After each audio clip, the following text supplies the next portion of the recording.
يقدم لكم هذا البرنامج برعاية موبيليس. موبيليس، معا نصنع المستقبل.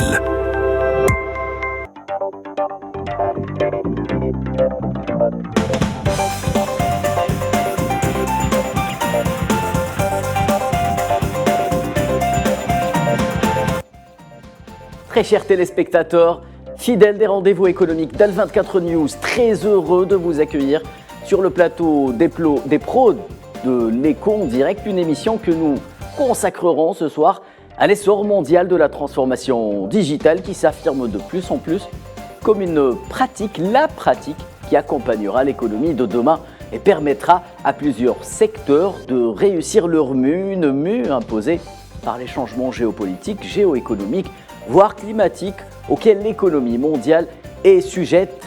Sauf que la transformation digitale est un domaine vaste que parfois les acteurs économiques ou institutionnels ne savent pas par quel bout prendre. Ce soir, c'est la gestion électronique des documents, plus communément connue sous l'acronyme de GED, un marché qui pèsera 5 milliards de dollars en 2024 et qui ambitionne de mettre fin à l'utilisation du papier pour plusieurs raisons que nous allons tenter de développer donc ce soir dans cette émission. La perspective zéro papier dans le cadre de la transformation digitale est-elle possible? Comme chaque semaine, les pros de l'écho s'emparent du dossier.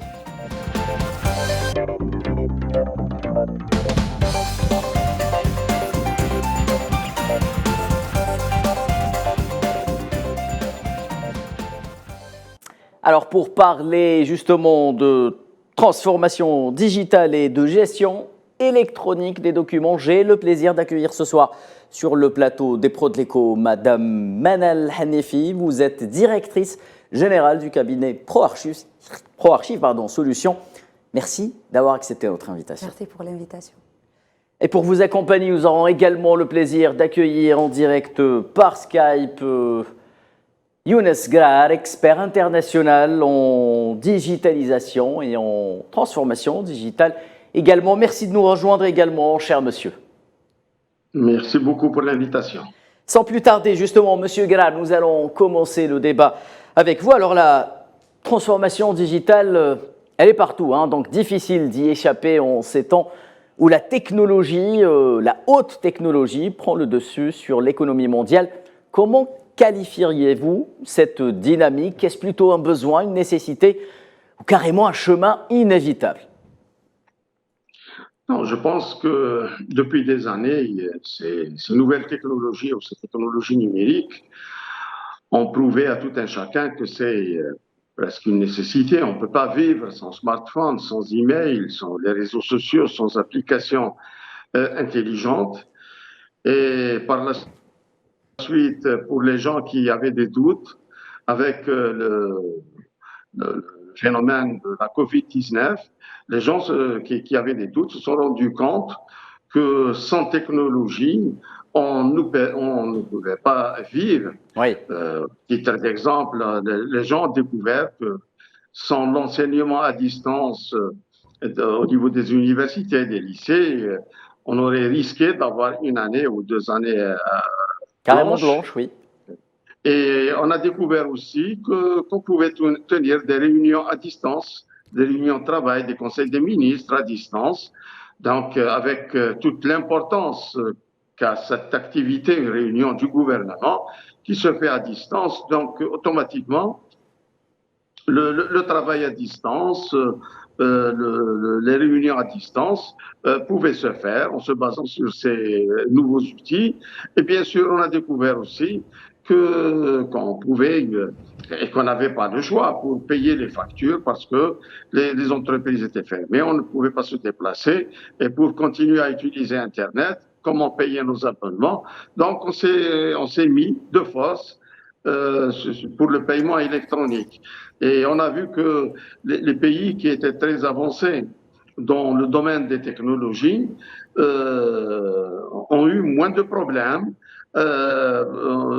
face à la COVID-19. Donc, les gens étaient déjà préparés. Ils avaient des plateformes en ligne d'enseignement en ligne, ils avaient des plateformes de travail et de réunion à distance. Et ils étaient habitués au paiement électronique, mais ils sont passés à vitesse supérieure en n'acceptant plus de billets pour payer un produit, une prestation, et il n'y avait que le paiement électronique à travers des applications mobiles, et avec même le paiement mobile, Oui. que ces pays ont minimisé les dégâts de la Covid-19. Et les pays qui n'étaient pas prêts, donc les gens étaient obligés de se déplacer avec tous les risques. Donc il y a eu beaucoup de dégâts. Maintenant, à chaque fois, donc on est face à un retour à ce genre de situation avec l'apparition de nouveaux virus. Donc je pense que on est obligé de tirer la leçon et de se préparer d'une manière efficace et sérieuse en adoptant ces nouvelles technologies ou ce qu'on appelle transformation digitale. Et on a vu que l'Algérie n'est pas une exception. Oui. Les décideurs se sont lancés maintenant dans des stratégies de numérisation et on doit citer par exemple dernièrement l'exemple du ministère de l'Enseignement supérieur qui a donné la possibilité aux étudiants de s'inscrire Exactement. dans les universités et d'avoir leur carte d'étudiant, de s'inscrire même dans pour l'hébergement et tout. Donc, ça a donné un service électronique avec zéro papier, ce qui est extraordinaire. J'espère que les ministères qui sont en voie accélèrent un peu plus et les ministères qui sont en retard tirent la leçon et il est temps que ces ministères, que ces secteurs se mettent à la numérisation. Sinon, on aura en Algérie des ministères qui fonctionnent ou qui se mettent à la digitalisation avec des vitesses différentes. Très bien, Monsieur Garral, donc vous prenez l'Algérie en exemple, on va y revenir tout à l'heure, mais avant, Madame Hanifi, vous qui êtes au cœur de cette transformation digitale au quotidien en tant qu'experte, j'aimerais également avoir votre avis, comment qualifier le phénomène de transformation digitale de manière globale dans le monde? Merci. Donc, moi, je pense que la réponse est les trois. Donc, c'est un besoin, une nécessité aujourd'hui et un chemin inévitable parce que aujourd'hui, parlons de l'Algérie, un pays qui cherche sa place et cherche à se positionner comme un pays stratégique, africain stratégique. Donc, on est obligé d'être à la hauteur des attentes du marché, aux attentes aussi de nos partenaires. On doit répondre, on doit être présent, on doit se disposer de nos données instantanément pour gérer notre économie, qui est le pilier de notre développement. Donc, comme a bien expliqué M. Garral, c'est-à-dire je rejoins vraiment la même idée, ça fait quand même un développement remarquable dans tous les secteurs d'activité. On a donné un exemple très important, les inscriptions à l'université. Moi, je donne aussi un exemple, comme vous avez cité, on est sur le terrain, vu qu'on est un bureau d'études pour tout ce qui est digitalisation et transformation digitale. Et nos clients sont essentiellement les entreprises étatiques à caractère économique. Donc, c'est des défis quotidiens qu'on relève. On peut imaginer l'Algérie comme une entreprise qui est active dans le domaine hydrocarbures, par exemple, où on a besoin d'un accord pour dépêcher toute une équipe sur chantier. Donc, si on n'a pas cet accord, ce document-là, on ne peut pas avoir ce marché, on va retarder les travaux. Donc, c'est la même chose, on doit se disposer du document instantanément pour pouvoir prendre les bonnes décisions. Donc, c'est la marche de l'économie, le progrès, tout simplement, une conjoncture qui impose en quelque sorte cette transformation digitale à tout le monde, au vu des risques peut-être encourus dans le monde, de cessation d'activité parfois ou de perte de données. On va y revenir dans les détails. Alors souvent, Madame Hanifi, on confond numérisation et digitalisation, même chez les initiés. Alors, quelle est la différence entre les deux notions rapidement comme ça? Vous avez bien fait de mettre cette question qui reste quand même très très importante parce que en arabe on dit raqmana, donc Oui. c'est un Ça terme. englobe les deux notions. Ça englobe les deux. Voilà, exactement. Mais en français, c'est deux termes qui sont vraiment différents. Donc techniquement aussi, c'est deux choses différentes. Donc on parle de la numérisation. Donc je ne vais pas être très, Oui. je vais pas aller dans le détail. Oui. Je ne vais pas être technique, voilà. Donc en bref, on dit numérisation quand on a un support. Donc la donnée, elle est sur un support. On parlait des parchemins. Oui. Des anciens livres, des manuscrits. Aujourd'hui, on parle du papier. Donc, tout ce qui est dans le document et on veut le récupérer en format numérique, là, on parle d'une opération de numériser. Donc, on parle du support physique à l'abstrait, donc on numérise. Maintenant, quand on parle de la digitalisation, c'est que l'information, elle est déjà digitale numérique. Donc, on n'a pas besoin de faire un transfert.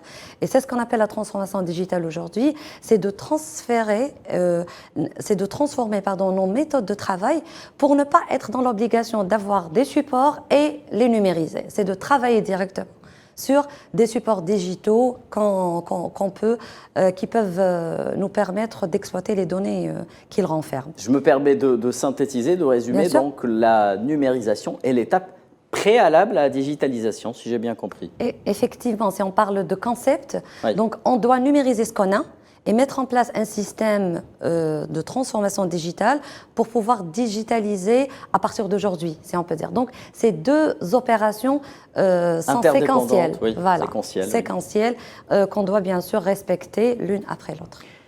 Très bien. Alors, Monsieur Galal, je disais donc, lors de mon introduction que la transformation digitale était partout, mais malgré cela, les acteurs et les experts dont vous faites partie appellent à davantage de transformation digitale au niveau des chaînes de valeur. Y a-t-il une forme de réticence ou de résistance, en quelque sorte, au changement, y compris chez les décideurs, à cette transformation digitale? Peut-être qu'elle fait peur, tout simplement, en quelque sorte.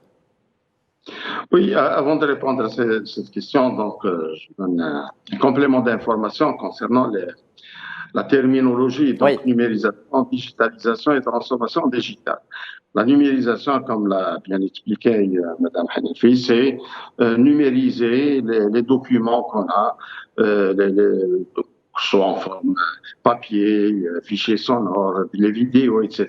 Donc, faire une conversion en fichiers électroniques pour pouvoir les manipuler, les stocker et les manipuler et travailler sur.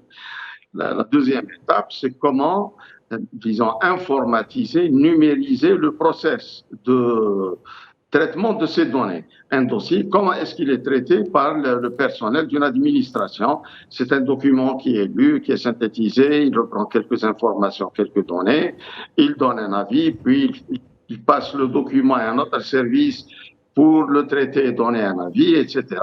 Donc, ce process ou ces process, on va les informatiser. Et ça se faisait manuellement par déplacement du personnel et des documents. Maintenant, chacun reste devant son micro-ordinateur. C'est les données électroniques qu'on va transférer. Et ces données électroniques représentent les documents que déposaient auparavant les citoyens. La troisième partie, c'est tout ce qui est accompagnement et vulgarisation de ces services électroniques parce que on doit accompagner et le personnel sur comment utiliser ces outils et ces solutions intelligentes et aussi accompagner les citoyens pour s'adapter à ces nouveaux services, ces services en ligne. Sinon, s'il n'y a pas cette transformation digitale, on risque d'avoir fait un effort et investi de l'argent pour numériser, puis digitaliser et présenter des services en ligne, mais qui ne sont pas exploités. Donc, c'est les trois phases. Maintenant, c'est vrai, chacun tire profit de ces services électroniques ou de cette transformation digitale. En premier lieu, bien sûr, les citoyens. Au lieu de se déplacer au niveau des différents services, il peut avoir les informations dont il a besoin, il peut commander un document, déposer un dossier. tout en étant chez lui. Donc c'est extraordinaire, il n'est pas obligé de se déplacer, il peut payer électroniquement même certains frais. Donc c'est vraiment un gain de temps et d'effort et de simplicité. Même les agents au niveau des administrations vont en profiter parce qu'ils n'auront pas toutes ces chaînes, ces files d'attente et cette pression des citoyens qui demandent après leur dossier. Il est obligé de répondre, de déployer la même réponse, revenir la semaine prochaine, etc.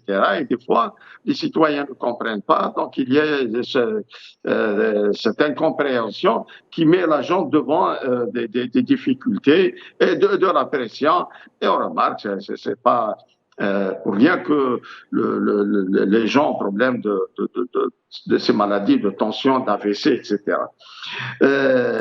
Pour revenir justement à cette question de réticence au changement qui viendrait de par la transformation digitale. La réticence en général, ça vient au niveau des différentes parties de l'administration. Il y a des agents, malheureusement, qui sont habitués à la bureaucratie, la corruption, etc. Donc, ils retiennent l'information et avec cette information, ils font du chantage aux citoyens qui, des fois, il ne peut pas résister à cette tension et il est obligé d'aller, c'est pour ça qu'on voit au niveau des tribunaux les scandales de mauvaise gestion, de corruption, etc. Donc, dès que l'agent, l'information sort de sa main et elle est au niveau d'un site qui est accessible par le citoyen de chez lui, ça y est, cette pièce qu'il utilisait pour faire de la pression et du chantage aux citoyens, elle n'est plus entre ses mains.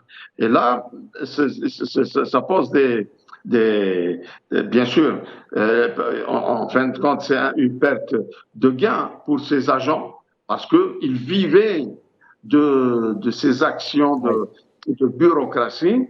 Maintenant, c'est un manque à gagner pour eux. Mais vous conviendrez qu'il n'y a pas que ça, Monsieur Grall. Il y a aussi tout simplement la question des habitudes de consommation, y compris chez les entreprises, par exemple. Justement, c'est pour ça que la transformation digitale, elle est importante. C'est pour accompagner les agents, pour ne pas leur faire peur, pour savoir que leur poste, il n'est pas en danger. Le fait d'utiliser ces outils, ça ne veut pas dire qu'ils vont le mettre dehors. Au contraire, ça va nous faciliter la tâche. On prend en considération que la plupart des employés sont de bonne foi et qu'il y a une minorité qui est impliquée dans des actes de corruption et de chantage, etc. Mais la plupart veulent bien utiliser ces outils pour leur faciliter la tâche. Donc, mais c'est une action qu'on doit prendre et on doit s'engager dans ça, quel que soit X, parce que l'Algérie ne peut pas vivre en marge de ce qui se fait à travers le monde, surtout avec les nouveautés qu'on vit actuellement avec l'intelligence artificielle. Très bien, Monsieur Grall. Madame Hanifi, alors rentrons dans le vif du sujet maintenant. Je disais également lors de mon introduction que parmi les maillons de la chaîne de la transformation digitale, il y a ce que l'on appelle la GED, la gestion électronique des documents. En quoi cela consiste en quelques mots et quel est son intérêt pour une entreprise, une administration, une institution quelconque? En fait, la GED, c'était le premier concept qui a été mis en place quand le monde entier a commencé à parler gestion électronique. Donc, c'est le concept, on va dire, initial, duquel on a eu plusieurs dérivés, si on peut les appeler. Donc, c'est des nouvelles versions et de nouvelles générations. Aujourd'hui, on parle de CIM. Après, c'est le Enterprise Content Management, où on a tout le contenu, c'est-à-dire on sort du document, parce que la GED, c'est la gestion électronique des documents.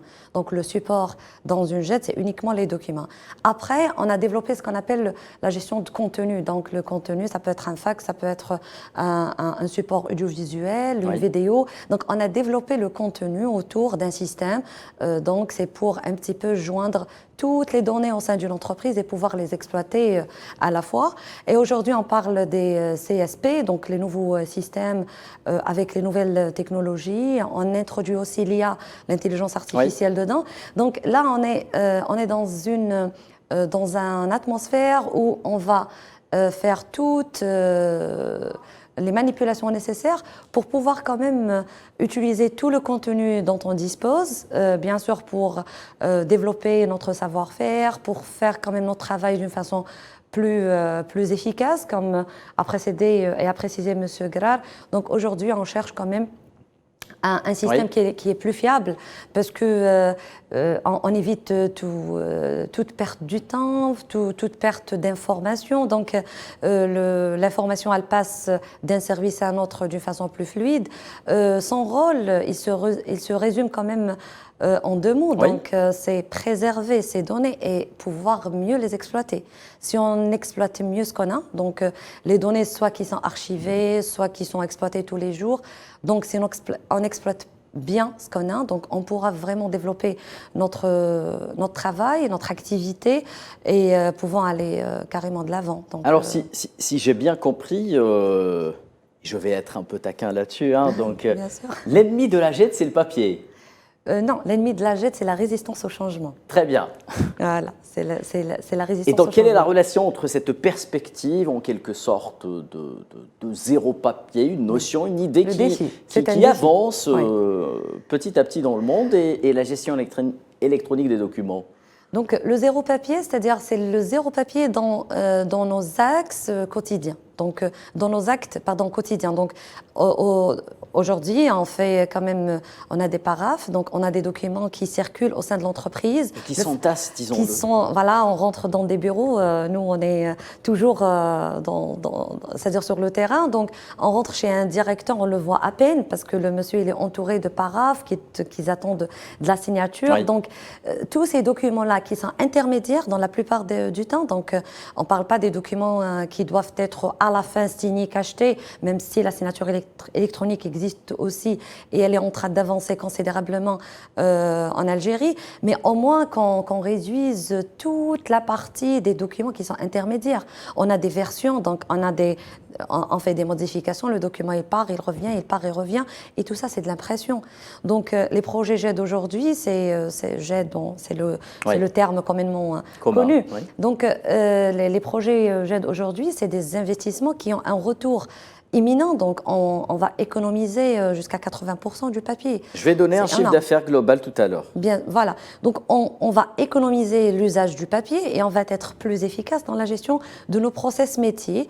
Donc le gain et le bénéfice, il est imminent et il donc, est clair. Gain de temps, gain efficacité dans le travail, économiser n'importe quel réticent à ce changement, d'après moi. Alors, Monsieur Gérard, justement, alors peut-on imaginer un monde sans papier où toutes les procédures dont vient de parler Madame Hanifi, des procédures intermédiaires qui sont au milieu du pipeline décisionnel, donc nécessitant par exemple une signature, ou devant circuler entre plusieurs services ou entités? Est-ce qu'on peut imaginer que tout cela serait en quelque sorte dématérialisé?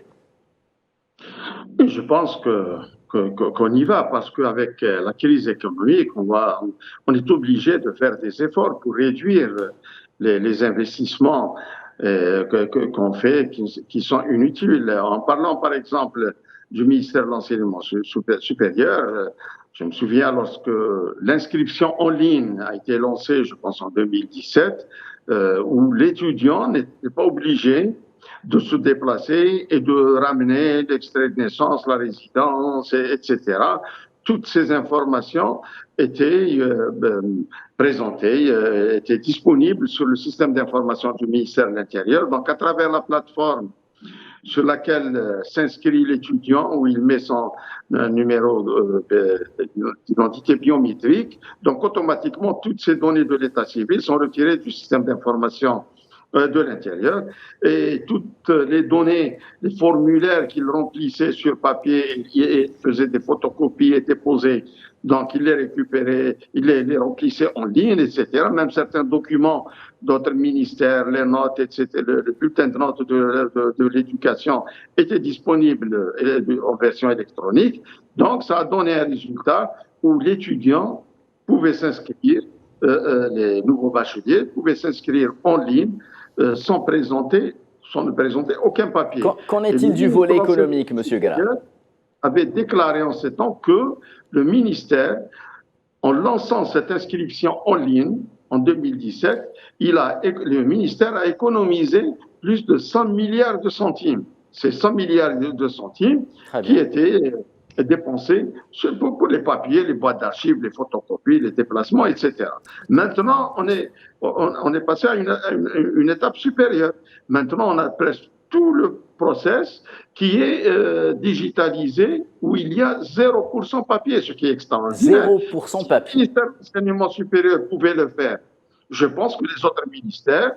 Il n'y a pas que les ministères, monsieur Galal. On peut imaginer que cette démarche se généralise à l'ensemble des acteurs institutionnels, agents économiques, en Algérie et également ailleurs. J'espère, premièrement, que les ingénieurs et les techniciens qui sont derrière le développement de ces plateformes électroniques soient félicités et qu'ils ne restent pas anonymes, parce qu'on doit les féliciter, ils ont fait du beau travail et qui a donné des résultats. Donc ça a marché très très bien. Les étudiants ont payé les frais par carte Dahabia, paiement électronique. Ils ont eu leur carte d'étudiants en restant chez eux. Ils savaient où ils étaient orientés pour l'hébergement, la chambre, même pour la restauration et tout. Donc tout a été bien géré. Donc il faut les féliciter. Je pense qu'il faut que le ministère de l'Enseignement supérieur nous montre ces gens pour qu'on les félicite, qu'on leur dise vous avez fait du bon travail. Et aussi peut-être parler, parce que c'est une success story, pourquoi pas faire profiter les autres ministères de cette expérience. Peut-être qu'ils ont des difficultés à déployer ce genre de plateforme. Puisqu'on a un exemple concret, pourquoi ne pas en tirer profit? Voilà donc, Madame Hanefi, une success story que prend Monsieur Galal en exemple et qui montre que peut-être, j'allais vous poser la question, mais je pense que je vais vous la poser en forme d'affirmation. On a besoin de JED en Algérie, tout naturellement. Mais qu'est-ce que cela va apporter de concret à l'économie, notamment? En fait, aujourd'hui, alhamdoulilah, notre État il est conscient, donc on a beaucoup d'efforts, on remarque beaucoup d'efforts ces dernières années sur le sujet, on fournit beaucoup d'efforts. Donc on a besoin de cette transformation digitale, on a besoin de ces systèmes JED, mais bon, l'idée a tiré, après discussion avec plein de partenaires étrangers, des acteurs actifs locaux, donc on a eu l'occasion d'organiser un événement pour créer cet échange entre locaux et étrangers, entre institutions publiques et acteurs, c'est-à-dire actifs dans le domaine comme nous, privés, local. Donc on a besoin aujourd'hui d'une JED, d'une solution de gestion digitale, électronique. Mais on n'a pas besoin et on ne peut pas se permettre d'être dépendant. Donc l'Algérie aujourd'hui a besoin d'avoir et d'importer une technologie, le savoir-faire, bâtir une plateforme d'apprentissage en interne, parce qu'aujourd'hui nos universités malheureusement ils forment pas des experts en gestion électronique ou en digitalisation. Donc on fait former, on essaye de former, c'est des informaticiens et c'est des documentalistes qu'on essaye de former. C'est la reconversion des ressources humaines qu'on fait aujourd'hui au sein, exemple, de notre entreprise. Et j'imagine que tout le monde fait la même chose. Donc aujourd'hui, on n'a pas ce savoir-faire, c'est-à-dire clairement prêt. Donc aujourd'hui, l'Algérie a du potentiel, elle a senti le besoin et elle s'y met. Donc, on a dernièrement, on est très optimiste parce qu'il y a eu quand même les efforts de l'État algérien, l'installation du nouveau Haut Commissariat à la numérisation. Donc, il y a le besoin. Donc, il y a la volonté aussi. On a besoin d'importer un savoir-faire, d'importer une technologie et pouvoir la développer en interne. Parce que le besoin, il est immense. On ne peut pas se permettre d'être dépendant d'une solution X ou Y. On a besoin d'avoir le savoir-faire en national, avoir des intégrateurs nationaux, pas un ou deux, mais on a besoin de des milliers. Aujourd'hui, on a des startups qui sont très, très actifs dans le domaine. Donc, avoir la possibilité de les former, de bâtir cette plateforme-là de connaissances et pouvoir avoir la technologie et aussi pouvoir continuer les recherches. Donc, les équipes DevOps, le développement, doivent être quand même à jour pour ne pas se retrouver en retard après 5 ans. Donc, on n'a pas besoin uniquement d'une solution, mais on a besoin d'un savoir-faire aujourd'hui en Algérie. Très bien. Monsieur Grar, vous le savez sans doute mieux que moi, la priorité, parmi les priorités des orientations tout en haut de l'État, eh bien, parmi elles figure la transformation digitale et numérique. Alors, on a-t-on besoin en Algérie? Jusqu'à quel point? Et de même que je l'ai demandé à Madame Hanifi, je vais vous le demander à vous. Qu'est-ce que cela va apporter de concret à l'économie nationale? Alors, premièrement, en parlant d'archivage électronique, on est obligé de le faire, même si on ne va pas traiter les données. On doit archiver ces documents parce qu'on le voit avec, par exemple, les tremblements de terre, les inondations, etc. On risque de perdre certaines informations, certaines données liées à la vie de l'entreprise, Oui. des entreprises et des citoyens. Des fois, je me déplace, je vois au niveau de certaines administrations des boîtes d'archives, des dossiers déposés par les citoyens en voie de traitement. Je pose à chaque fois la question aux agents, je leur dis, si quelque chose arrive, une inondation, Oui, tremblement on va y de revenir terre, justement. etc., comment vous allez faire? Malheureusement, les dossiers vont être perdus. Et le citoyen est obligé, s'il a des copies chez lui, donc de déposer un dossier. S'il n'a pas, il va faire le parcours du combattant pour récupérer toutes les parties et les pièces de ce dossier. Donc, rien que pour ça, on est obligé de numériser pour stocker ces données et les mettre en sécurité. Au cas où il y a un problème, on peut retirer la copie originale. Deuxièmement, parce qu'on est en train de manipuler ces papiers, et on remarque au niveau de certaines administrations comment des dossiers disparaissent entre les différents services. Maintenant, ce n'est pas des dossiers papier qui vont se déplacer, c'est des données numériques avec une traçabilité. Oui. Où on sait la donnée où est-ce qu'elle est, qui l'a consultée, qui l'a changée, etc. On a tous les logs, donc on n'a plus ce risque, donc on passe à une gestion électronique. D'autant plus que l'Algérie s'est dotée d'une loi de protection des données personnelles. Bien sûr, et ça rentre des fois, personnellement, j'ai eu une situation... La fameuse loi 1807. Chez une des administrations, je me suis déplacé, j'ai vu un agent avec des boîtes d'archives tout autour, et dans les boîtes d'archives, c'était des dossiers de personnes en litige, et il y avait les noms sur la boîte d'archives. Oui. Donc ça touche à la vie privée des citoyens. Donc, bien sûr, si on avait opté pour l'archivage électronique, il n'y aurait pas eu ce genre d'abus. Donc, il n'y aurait pas eu ces données privées comme ça affichées chez n'importe qui. Donc, si c'est en version électronique, il y a bien sûr tout ce qui est cryptage pour sécuriser ces données, pour que et le suivi, l'identification de qui peut consulter ces documents, etc. Donc, il y a des aspects, bien sûr, matériels et logiciels qui doivent être pris en compte. C'est pas scanner des documents seulement. Donc, c'est toute une activité où il y a beaucoup d'intervenants, beaucoup d'intégrateurs, donc pour mieux gérer ces données, mieux les sécuriser, mieux les tracer et mieux les exploiter, et aussi du point de vue sécurité, donc peut-être les centraliser pour permettre à tout un secteur de consulter ces données dans un data center gouvernemental, mais qui aurait besoin d'être soutenu, supporté par des sites miroirs. En cas de problème, on peut facilement balancer d'une manière automatique vers les autres sites. Donc, c'est des solutions qui existent, il faut y aller. Bien sûr, là où on n'a pas de maîtrise, il ne faut pas avoir de complexe pour faire appel à des compétences même étrangères.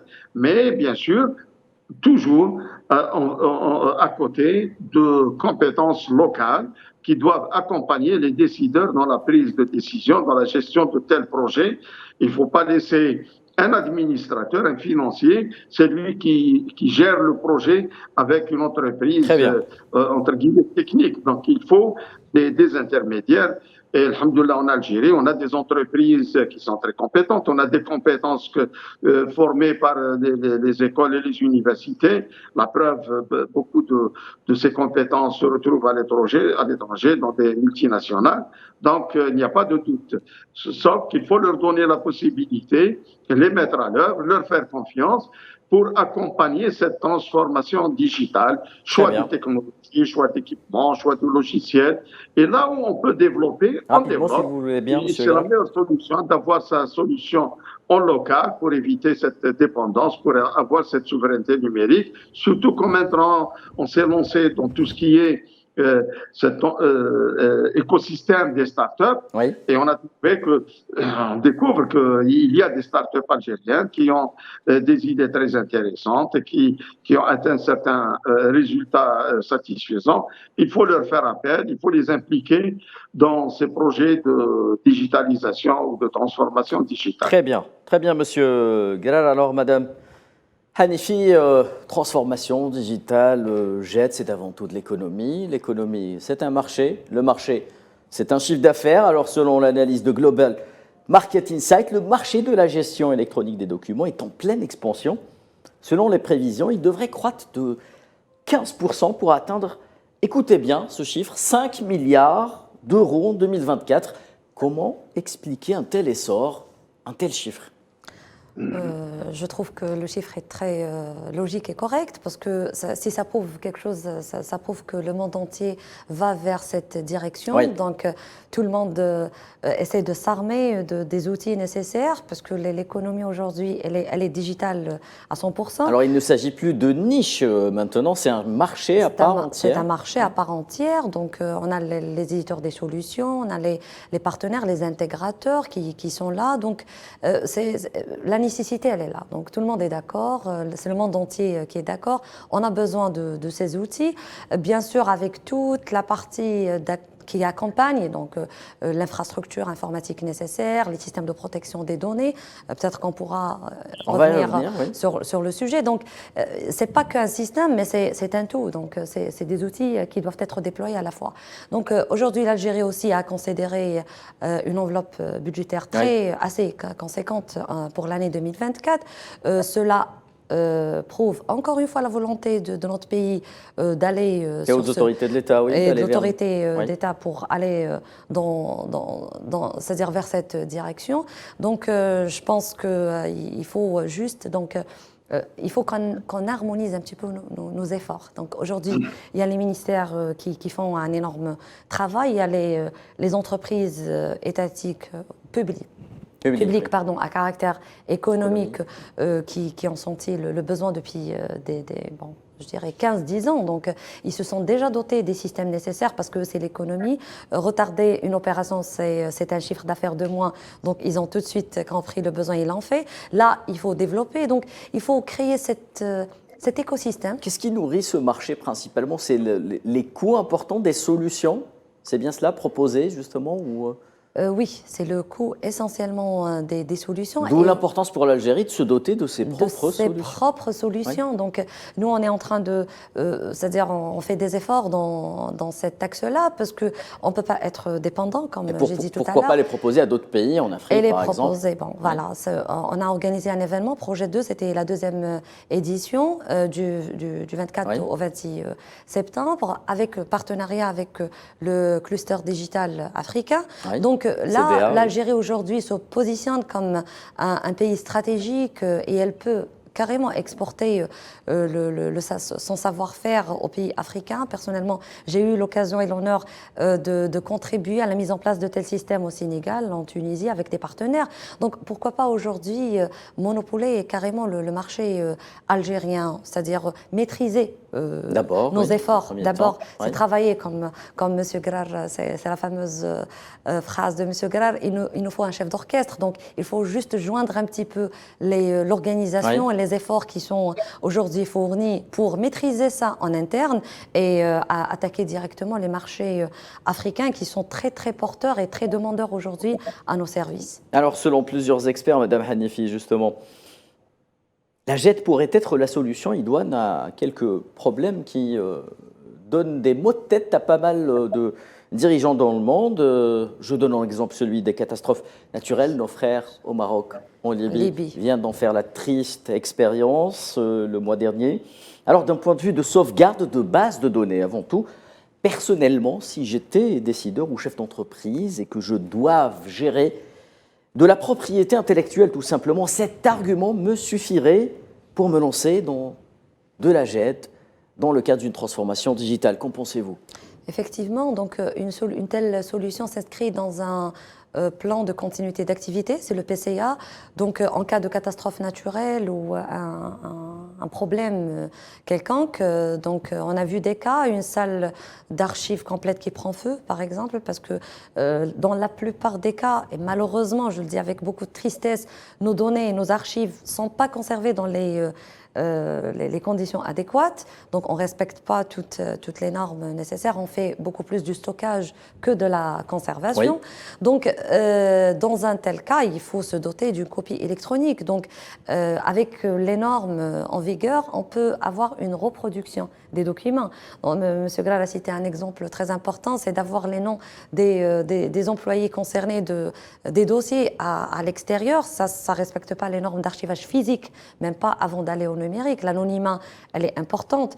Donc, bien sûr qu'il faut déjà s'organiser d'une façon, on va dire, respecter les normes de tout ce qui est respect des données, l'anonymat et protection des données personnelles sur la partie physique et aussi se doter des solutions nécessaires. Aujourd'hui, heureusement, toutes les solutions on va dire les solutions connues mondiales se dotent de ces outils-là.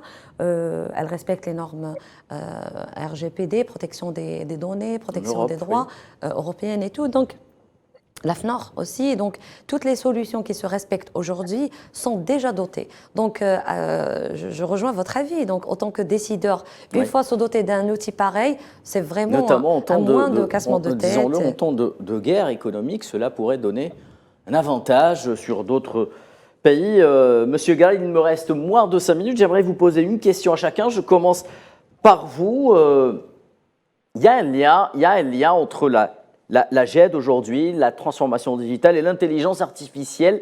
Et cela fait peur à pas mal d'acteurs. Y a-t-il un risque de se faire dépasser en quelque sorte par l'intelligence artificielle si on lui confie une telle tâche, celle d'organiser la transformation digitale, car elle y est de plus en plus impliquée? C'est vrai, lorsqu'on a les données sont numérisées, sont sous version électronique, on peut les traiter, on peut les gérer et tirer la décision qu'il faut. Donc, c'est des outils pour les agents de l'administration qui va leur faciliter la tâche.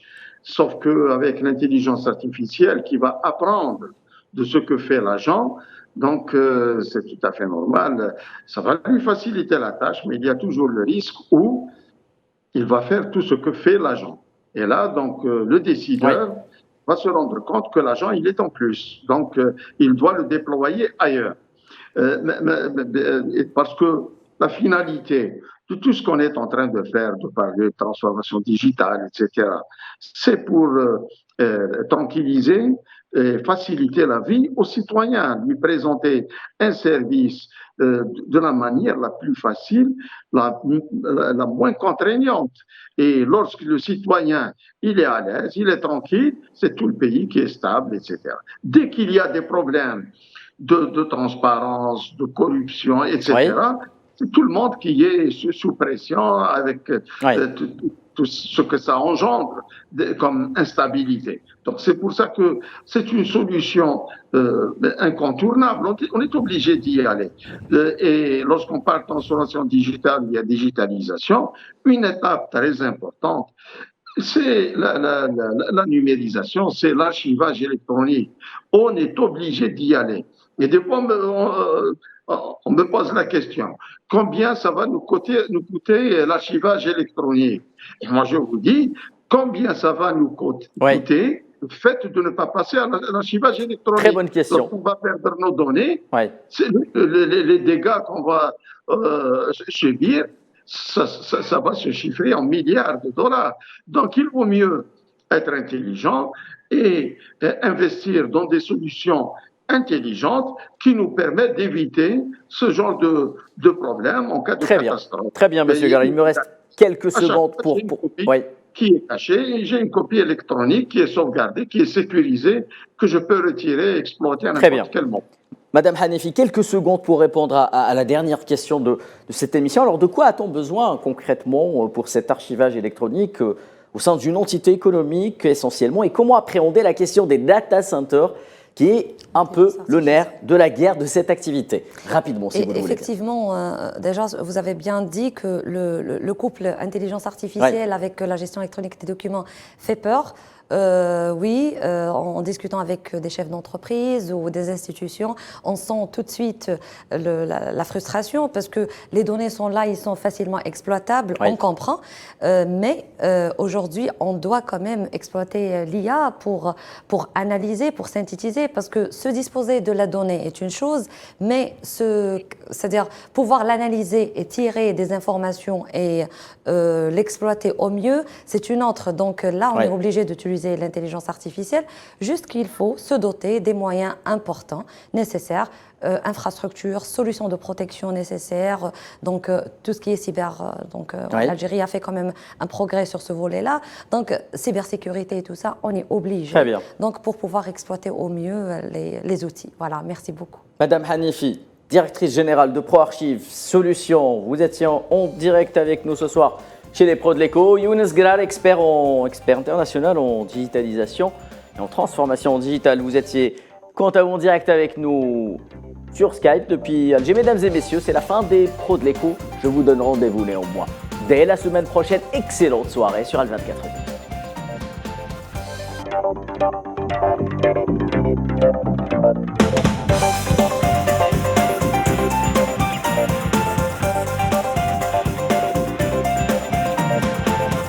قدم لكم هذا البرنامج برعاية موبيليس. موبيليس، معا نصنع المستقبل.